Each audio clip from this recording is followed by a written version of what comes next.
Welcome to Global Health and Wellness Practitioners YouTube channel, where we're giving exposure and connecting great practitioners while providing a platform for them to leave a message and a piece of their legacy on.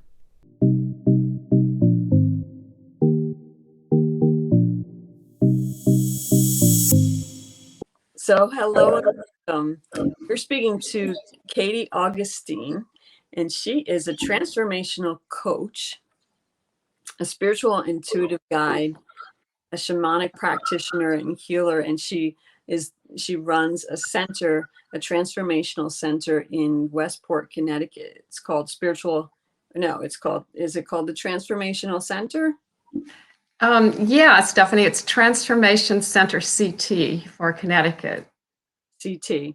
So Katie's mission in her life is to help and support people in living their true self and finding freedom within life, and so that they could live a fulfilling and a meaningful life. So welcome, Katie, and thank you for joining us and sharing with us today.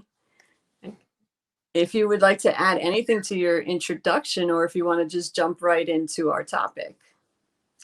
I don't think I have anything to add. I think that was a nice intro. Thank you for that. So I'm happy to be here. So we can jump right in.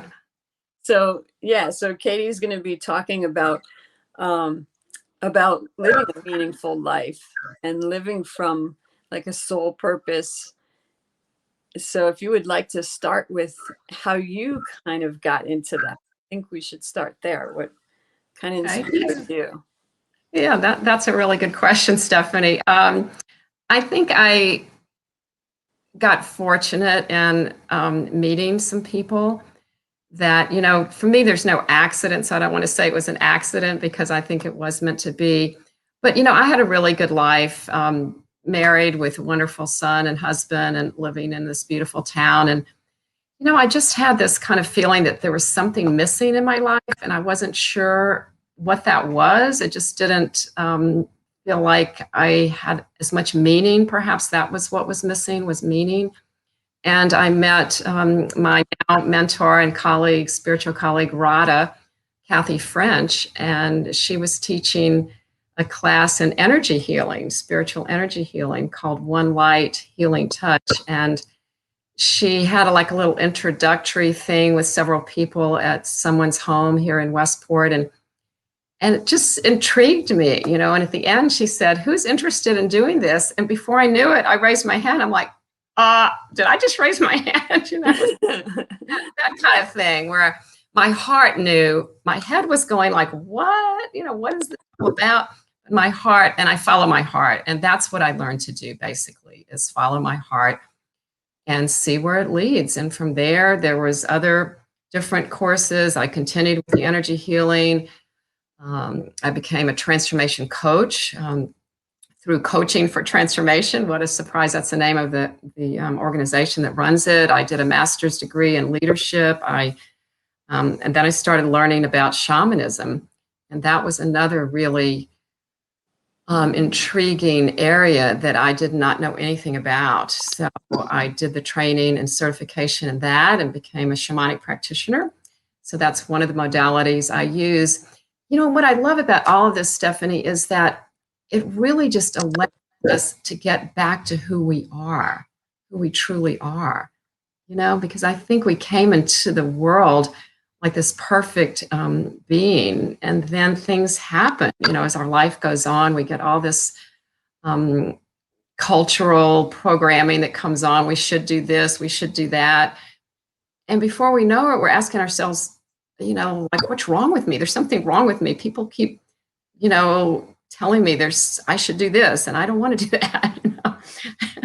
So that's how I got started and why I stuck with it. Because once I realized how helpful it was for me to learn all these things, then I realized I could help other people learn the same thing about themselves. Because that's where it starts, is learning about yourself, self-awareness, and then what's possible for you. So you found peace and freedom. You started to take all the courses in your life with your husband and your son. and your current life that you didn't know what was missing. Right, exactly. So the outside, like the external part, doesn't look that much different, than it did. So this was probably like 15 years ago. And the external part has kind of been similar all along. But, it's the internal part that shifts, because what I learned is that we have a choice in how we feel and how we think. Our thoughts are what create the emotion. That's what kind of causes our distress. So we can choose how we think. We literally can choose our thoughts. And if we give ourselves empowering messages instead of, when you're growing up, well, maybe you do now, maybe we didn't know it when we were younger, but all these like limiting beliefs are formed. And, it's like something happens, but then we tell ourselves a story about what happened. So instead of saying, oh, my mother did that or my father didn't do that, we translate it into I'm not loved, or I'm not lovable, or I'm not worthy, I'm not good enough. And then we let those stories kind of drive our whole lives. And until we uncover that truth and go, wait a minute, that's not true. I just made that up because I was young. I didn't know what was going on. I needed something to fall back on. So now we realize we have a choice, and we don't have to believe those stories because they're not true. And so then we can come up with more empowering beliefs about ourselves that are true, and then create the life that we want. I mean, it sounds simple. It's not. I'm not trying. I'm not trying to, say it's well, it's simple, but it's not easy. How's that? Yeah.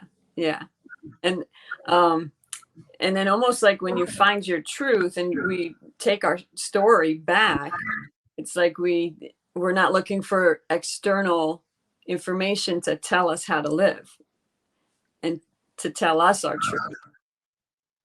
Right. Yeah, that's exactly right. And there's so many wonderful books that have been written on the topic. One of my favorites is The Four Agreements, and now there's the Fifth Agreement. In particular, the second agreement, which is about, don't take anything personally, because whenever somebody does something, it's really not about us, it's about them, their story that they're telling themselves and how they're reacting. But it's, don't take it personally, is really meaningful for me. So I'm interested too in how your husband and son, how they integrated your new accomplishments and new life and transformation yourself. Yeah, well, I think it really helps in relationships, because once you take that belief that nothing's personal and put it into practice, what it looks like is that there's good in everyone, and they're not trying to make you wrong. They just have their own issues, So for us, it was about me realizing that that I had a choice in how I reacted, rather than getting into an argument or trying to be right was a big issue for me in my life growing up. I think I got that from my family of origin, and that was a huge shift. Was like, I don't have to be right, therefore I don't have to make you wrong. Yeah. So that was a big one for us, for our family. Yeah, I think it's pretty spectacular how you kept your environment the same, but you transformed inside. I think that's such a great message to put out there. Yeah, exactly. Because just because I'm leading this wonderful spiritual life, and I do have a spiritual community, and my husband's met most of the people, and we do things separately, and sometimes he participates, sometimes he doesn't. It's his choice. But it's not like we have to go live somewhere else or be, monks or something. I mean, we can. That's that's great for those who would want to do that, but it's not a necessity on the spiritual path. That's what I tell people. It's like, just, take it one day at a time and see where it leads for you. And, what I love about it is that now all I see is possibilities. Instead of seeing barriers or, well, this can't be done, or it's always been done this way, or however you want to say it. It's like, just look for the possibilities in yourself and in others. And we're all one. It's, you've heard the thing, well, we're all connected, but I honestly believe we're all one. So when I look at you, I feel exactly that we're the same. We're together, our hearts are connected. It's just something that I live into, and it's about love. And to me, there's either love or there's fear. And if you have love, then there's no fear. And that's what I want all of my clients, everybody in the world, to experience that feeling of just pure love, because it connects you to, the divine. It connects you to yourself. It connects you to everyone else. And it's just a way of life. So to me, love is not an emotion. It's a way of being. Beautiful. Beautiful. And I was feeling the word acceptance. That's huge. Yeah. And it starts with self-acceptance, self-compassion, self-love. And I also believe that, we all have God inside of us in our hearts. I believe that. And that's how we can love ourselves. If you have a hard time accepting yourself, because of something that happened, or some behaviors, so maybe you don't accept your behaviors, but you accept yourself because God is in you, so it's like that. For me, makes it so much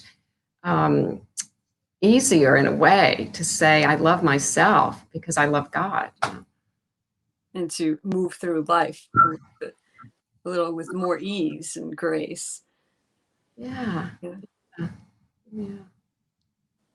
So what are some of the things that you do in your transformational center? Well, right now, during the pandemic, we've kind of cut back, especially in the colder months, with our in-person activities. But now that the spring is coming, it's getting warmer, we'll do things outside. So we have satsang once a month. Right now we're doing it on Zoom, and that translates into in the company of truth. That's Sanskrit. So it's just a 1 hour on a Wednesday evening towards the end of the month. We'll do that. Everyone is welcome. What we do, we just have a little topic. We talk a little bit. Sometimes love is a topic, sometimes acceptance, self-compassion, the things we're talking about. And you don't have to participate. You can just listen. And then we do a guided visualization. And my colleague, a friend, Kathy French, the one I was mentioning earlier, Radha, she channels just whatever is appropriate for that evening, a beautiful guided visualization. And at the end, we finish with chanting. And my other spiritual colleague, Nalini, leads us in the chanting. So it's kind of an uplifting way to end the evening. So that's really a good way to just be with each other, because I'm all about connection, as you know. Yeah, like you said, in truth. Yes, it's in the company of truth. So it's like, the truth is something you can't really describe or define. It's just a way of being. It's like you can point to it, but you can't really define it. And that's how I look at it. So it's just being in a place where you just can be yourself. That's really that's what I felt. Like I'm me and you're you, and our needs can both get met. Something right. To that effect. Yeah, that's a good way of describing it, Stephanie. Yeah. Let's see. The other thing we do monthly is the Shamanic Clinic. So this is really cool. In fact, we had one last night. We're doing it on Zoom, and it's an opportunity for you to learn a little bit about shamanic healing. It's just a half-hour session where you get an extraction healing. So a full shamanic session would be over an hour. You'd have a soul retrieval. There's a lot more involved. But in this, it's an abbreviated version. And both of these things are community offerings, so there's no fee. We do take some gratitude, offerings if you want to at the end. But for the Shamanic Clinic, it's you can sign up online and just get a half-hour session, and you're matched with a certified practitioner. You go into your own little Zoom breakout room. And, I had 3 people last night, and everyone is different and everyone got something out of it. So I'm so grateful that Nalini is organizing this for us and that we're able to keep this up, especially now, when people feel so isolated, I think. Yeah. And the like what people get out of it is something like, is it like wholeness that they feel, or truth? It depends on the individual, because it's similar to an energy healing. So any type of energy healing. But what I'm doing is removing any energy blockages with the extraction healing. I call in my master healer and my master teacher. And so I'm just the facilitator. I'm not really doing it. I'm just the conduit for the light and the energy and the healing. So any blockages are removed, and then I do spend some time just tuning in intuitively and with my master healer, and then doing some medicine drumming. And the medicine drumming goes into the body wherever it's needed. So if somebody asks for something specific, like, I have an injury or something, I can direct it to go in that way. But normally it's just a full body healing. And the medicine of the drum is what facilitates that, which is also beautiful. And then at the end, I just spend a little bit of time, whether it's 5 or 10 minutes, talking to the client and letting them know what transpired and what I saw and what I got, and giving them some information that really helps them with clarity. Usually they say, like last night, it was like, oh, I feel so much lighter. I feel so much more clear. Sometimes there are emotions that come up, some crying, some tears, because there's releases going on. And, it's like, oh my gosh, I feel so much better. What did you do? I was like, well, I didn't do anything. I just facilitated the energy. I felt more myself after I did a session with you. So like stronger. So you get strength. I feel like strength comes from it because you feel you and you're very clear. Mm-hmm. And so decisions can be easier in our lives, and speaking can be easier because we're very clear on who we are and our values and who we are in the world. Yeah. So that's what I felt from you. That's great. That's a good way of describing it. Yeah. And actually that reminded me, one of the people last night was about empowerment. It was about her trusting herself and then stepping into her own power. So it was all about that. Yeah. So it's very similar. Yeah. So is there any words of wisdom you can leave with people? Oh, gosh. Yes, I think that to know that you have everything you need inside of you, that it's all there to be tapped into, to appreciate, to love, and just remember that you're here to help other people and yourself. I think that's what I would like to leave, and how much love there is, and just be part of it. Spread the love. That's another message I love to give. Is just be the love and spread it. Nice. Be the love. Like, so thank you so much, Kate, for sharing and opening up here with us. And thank you for everyone for joining us. We'll see you next time, and Katie's information will be in the description. So thank you. Oh, thank you so much, Stephanie. I enjoyed it. Take care.